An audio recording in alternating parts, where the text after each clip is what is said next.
Has presented a comprehensive 21-point action plan during the 6th BIMSTEC summit in Bangkok, outlining an ambitious roadmap for cooperation across various sectors among member nations.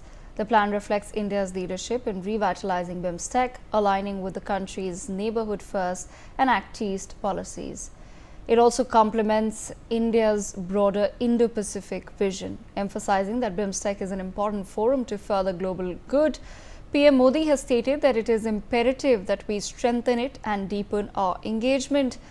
The action plan includes a diverse set of proposals aimed at enhancing regional economic integration, digital transformation, disaster preparedness, energy security and cultural exchanges. Amongst the key proposals, Prime Minister Modi stressed the need for economic integration within BIMSTEC nations. He proposed the creation of a BIMSTEC Chamber of Commerce, an annual BIMSTEC Business Summit, and a feasibility study to enable trade in local currencies across member countries. Back to my colleague Pia Mann. Pia, take our viewers through the details, please. Indeed, Devika, you've given an overall picture, but I'd also like to go through it point by point. And it's a very nice graphic that has been shared by the PMO itself. It's running on our screen. So first point is the establishment of the BIMSTEC Chamber of Commerce, and the organization of the BIMSTEC Business Summit every year is the second point over here. This is, of course, to foster greater economic ties. We've, of course, seen the lack of economic synergy between BIMSTEC nations over the past couple of years. It has been the first physical meet since 2018. The last one was held physically in Nepal. There have been virtual meetings in between, but of course the impact of these has not been the same, especially due to COVID, where a lot of countries' economies had also taken a hit.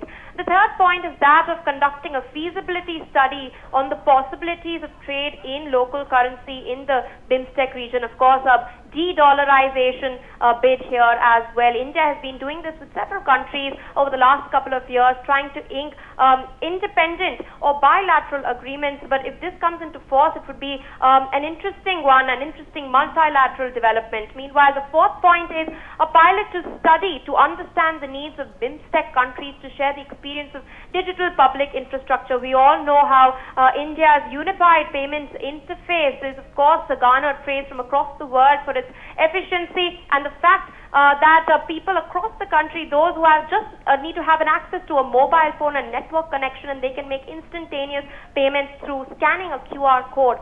Point number 5, connectivity between India's UPI and payment systems in the BIMSTEC region. There's, of course, the UPI is touted as an example world over, but there are also regional payment systems in the BIMSTEC region and BIMSTEC countries as well. So, connectivity, connecting these and ensuring seamless transactions that can take place when tourists visit each countries.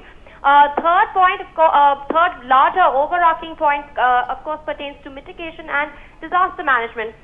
This, of course, comes in the wake of the devastating 7.7 quake that has taken place in Myanmar, which has, of course, led to the loss of lives of more than 3,000 people.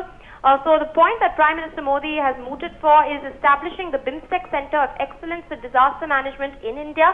The center will cooperate in disaster management, relief and rehabilitation.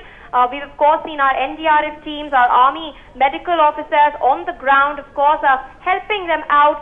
They've, in fact, been 23 surgeries that have been performed by our medicals over there, 103 X-ray scans and more than 1,000 lab reports. This is what we're learning at the moment. The fourth, joint exercises between BIMSTEC disaster management authorities will be held in India this year itself. Apart from this, training and capacity building is something Prime Minister Modi has stressed upon.